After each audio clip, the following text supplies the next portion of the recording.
tous ses états, Perico Légas, Maud Koffler. Alors que s'est ouvert hier le procès de Nestlé Waters à Nancy, accusé d'avoir abandonné des tonnes de déchets plastiques autour de ses usines vosgiennes, polluant les sols et les eaux, le président du procès de l'audience a annulé toutes les analyses faites dans le cadre de l'enquête, permettant donc de mesurer la pollution. On en parle avec le cofondateur du collectif O88, ancien médecin Bernard Schmitt, qui mène une lutte acharnée contre Nestlé depuis la découverte de ces décharges de plastique. Bonjour Bernard Schmitt. Bonjour. Bonjour Bernard Schmitt, merci d'être sur Sud Radio aujourd'hui. C'est une affaire qui défaille la chronique depuis longtemps. Cette eau de Vittel, ces eaux de Contrex qui sont pas saines. On a parlé de pollution de la nappe phréatique, par des négligences de l'urbanisme, augmentation de la population, et finalement on apprend que c'est une décharge créée par Nestlé Waters elle-même dans les années 60, qui est à l'origine du problème. C'est vous qui avez, j'allais dire, levé le lièvre. Comment s'est passée cette mauvaise découverte, Bernard Schmitt ?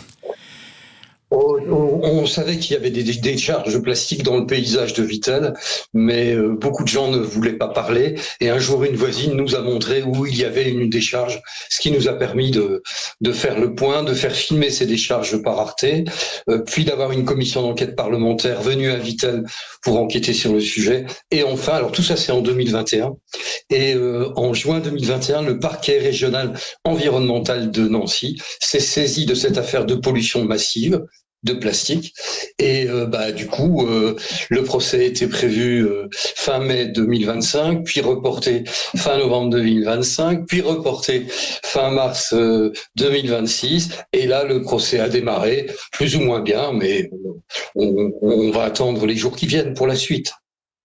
Pourtant, la signalisation remonte, les premières informations comme quoi les eaux de Vittel et de Contrex n'étaient pas nettes, remontent à 2022. Entre 2022 et 2025, il y a quand même 3 ans, on ne savait pas où il y a eu une omerta. C'est surtout ça qui est le plus sidérant. Oui, les médias nous racontaient, c'est l'urbanisme. Alors, comme c'est mal fait, les voies communiquent, les tuyauteries, les plomberies sont mal faites, ça s'infiltre dans le sol, et puis du sol, ça va à la nappe phréatique. Mais c'est vraiment un problème de déjections humaines, et on en compte que pas du tout. C'est une décharge, et les photos où l'on vous voit, avec des bouteilles en plastique qui sont là depuis 40 ans, enracinées avec des arbres dessus. C'est spectaculaire comme image. Oui, alors je pense que personne n'a réussi, ni nous d'ailleurs, personne n'a réussi à faire le joint, si j'ose dire, entre les traitements illicites de Nestlé, dont on a beaucoup parlé, notamment avec l'enquête sénatoriale de 2025, et la pollution plastique. Je pense que l'enjeu est fort, et qu'une des raisons des traitements illicites de l'eau était liée à cette pollution plastique, mais personne. Et aujourd'hui, hier, le président du tribunal a annulé toutes les expertises faites sur les données plastiques de l'eau, ce qui est un peu ennuyeux, mais on retombera sur nos pieds, si j'ose dire. Comment se fait-il que le président est annulé ? C'est pour reprendre la procédure à zéro ou parce qu'il y a eu un vice de forme dans ses analyses ? Oui, il a estimé sur plainte de Nestlé, ce qui est sans doute recevable, je ne conteste pas l'action judiciaire, mais il a estimé qu'il y avait vice de forme, notamment sur le fait de prêter serment par des agents, etc. Et donc, il a annulé toutes les analyses. Nous, ce qu'on attend en réalité, c'est qu'il en recommandite d'autres, de façon à pouvoir bénéficier de vraies analyses non contestées par personne, afin de pouvoir statuer. Mais aujourd'hui, les analyses sont annulées, les travaux reprennent cet après-midi à 13h30, et nous, les témoins, seront entendus demain à 9h. Le fait qu'il y ait eu un procès est déjà en soi une victoire pour votre association et pour les usagers ? Oui, bien sûr. Ce qu'il faut savoir pour bien connaître Nestlé à travers le monde depuis maintenant une bonne dizaine d'années, c'est que Nestlé échappe toujours aux poursuites judiciaires par le biais des différents droits à l'américaine des différents pays, et s'en tire toujours par des transactions. Donc pour nous, dans notre esprit, il s'agit sans doute d'un des premiers procès au monde contre Nestlé qui s'en est toujours tiré, y compris sur les traitements illicites et des forages illégaux pour lesquels on avait porté plainte, et qui s'en est tiré il y a 2 ans par une convention judiciaire d'intérêt public qui lui a fait payer 2 millions d'euros au trésor public, quelques centaines de milliers d'euros aux associations, et puis je te classe tout ça, il n'y a pas de délit et c'est parfait. Donc là, il y a un vrai procès. Alors moi, je ne sais pas sur quoi il va coucher, d'autant plus que dans la foulée, si j'ose dire, il y a le procès des pizzas Buitoni, pour lequel il y a mort d'enfants et auxquels ils ne pourront pas non plus échapper. Donc c'est deux fâcheuses histoires pour Nestlé qui arrivent à un moment où Nestlé veut vendre sa filiale Nestlé Waters. Et pourtant, ça a été le fleuron, à un moment donné, du groupe Nestlé, c'était ces eaux minérales. Rappelons que les eaux ne sont pas contaminées, mais que pour éviter cette contamination, Nestlé a procédé justement à des traitements de l'eau qui ne sont pas autorisés quand il s'agit d'une eau minérale. Rassurons les gens, ils ne vont pas s'empoisonner. Pour autant, le statut d'eau minérale, évidemment, est contourné par le fait qu'il y ait eu un assainissement de l'eau. Le début du problème, il est là, Bernard Schmitt. Oui, bien sûr, mais aujourd'hui, le problème reste entier, c'est que Nestlé traite avec des autorisations préfectorales dans le Gard et dans les Vosges, traite son eau avec des microfiltrations à 4,5 qui sont totalement illégales en Europe, et d'ailleurs crée une concurrence dite déloyale avec d'autres embouteilleurs en France notamment. Donc tout ça est très, très contesté et contestable. Que répondent les pouvoirs publics? Ils disent qu'ils ne savaient pas ou qu'ils ont dû autoriser. Ils sont un peu gênés aux entournures au niveau de l'administration. Oui, je pense que en réalité, il faudrait passer par le niveau européen, ce que montre bien l'association Foodwatch qui travaille sur ce niveau-là. Donc là, l'État, pour autoriser Nestlé à traiter, a choisi la voie préfectorale, qui est pas la voie officielle. En réalité, tout ça aurait dû être cadré par le domaine européen. Donc on passe par la bande, si j'ose dire, pour autoriser Nestlé à continuer à vendre son eau avec des traitements qui restent, selon nous, toujours illicites. Le procès est lié à un dépôt de plainte d'une partie civile ou ce sont les pouvoirs publics qui ont voulu ce procès? Très bonne question. En fait, le parquet régional environnemental de Nancy s'est autosaisi du sujet des décharges plastiques en 2021.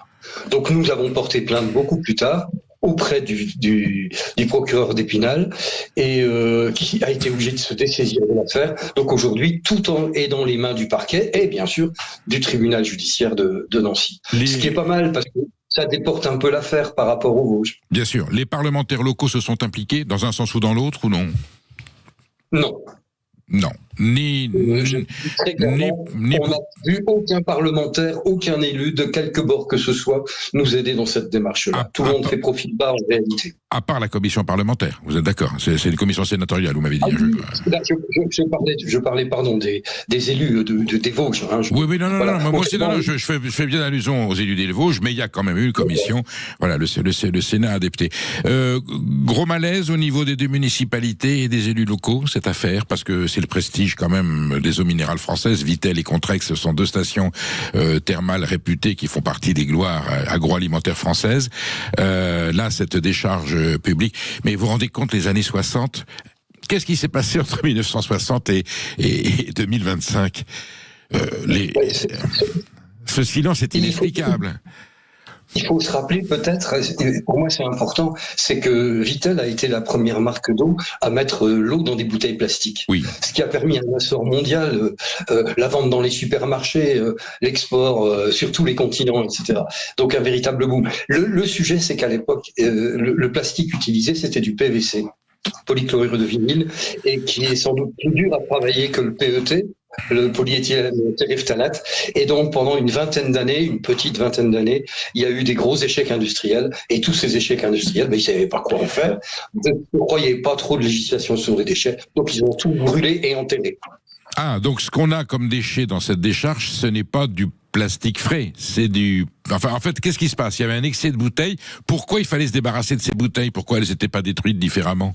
Pourquoi devoir les enterrer? Je pense que de la matière plastique, ça peut se réduire à zéro, quand c'est dans un four. Il y a quelques idées reçues, mais je ne m'embarquerai pas là-dedans. Le plastique n'est pas recyclable en réalité, mais c'est un autre... Oui, je sais bien, mais est-ce qu'on peut le chauffer à un point où on fusionne, on fait une fonte et puis on a un très petit volume? Ou, je vous dis ça en total néophyte, que de l'enterrer dans une décharge. Ils ont essayé de faire, et ils ont fait de gigantesques fosses. Les camions venaient balancer les échecs plastiques et ils allumaient le plastique. D'accord ? Oui. Donc, dans un premier temps, ils l'ont fait fondre. Et à la fin, quand ils ont à peu près maîtrisé le processus avec le changement de plastique, Ils ont mis les dernières bouteilles et puis la terre d'excavation qu'ils ont remis dessus, ce qui fait des espèces de montagnes dans la nature qui en réalité sont pleines de plastique, mais sur une profondeur de 5, 6, 7 étages. C'est énorme en réalité. En fait, ce sont des résidus d'une combustion de bouteilles plastiques. C'est donc extrêmement polluant, bien entendu. Là, oui, avec des dioxines et du chlore, etc. Tout ça n'est pas bon du tout. On le disait au début de notre échange, la collusion entre cette décharge de bouteilles plastiques brûlées et la contamination des eaux est à établir. Elle est probable, elle est sûre, ou il faut quand même une vérification scientifique à l'heure qu'il est. Elle était démontrée par les prélèvements faits par l'Office français de la biodiversité avec différents laboratoires, mais cette procédure a été annulée. Donc aujourd'hui, on n'a plus de preuves. Il faut recommencer si le président du tribunal le veut bien. Bon, parce qu'il peut refuser qu'il y ait un nouveau contrôle. Oui, bien sûr. Bon, et par contre, s'il y a un nouveau contrôle, les mêmes procédés de vérification seront faits, les mêmes analyses, et on aboutira aux mêmes conclusions. Oui, mais sans doute avec une procédure respectée et donc sans vice de forme, quoi. Je pense que l'enjeu pour nous, il serait là, bien sûr. Merci Bernard Schmitt. Nous gardons le contact. Cette affaire est à suivre. On suivra le procès. Bien entendu, vous êtes bienvenue sur Sud Radio pour nous apporter des éventuels nouveaux éléments qui pourraient survenir sur cette affaire de Nestlé Water. Merci pour votre participation. Merci beaucoup.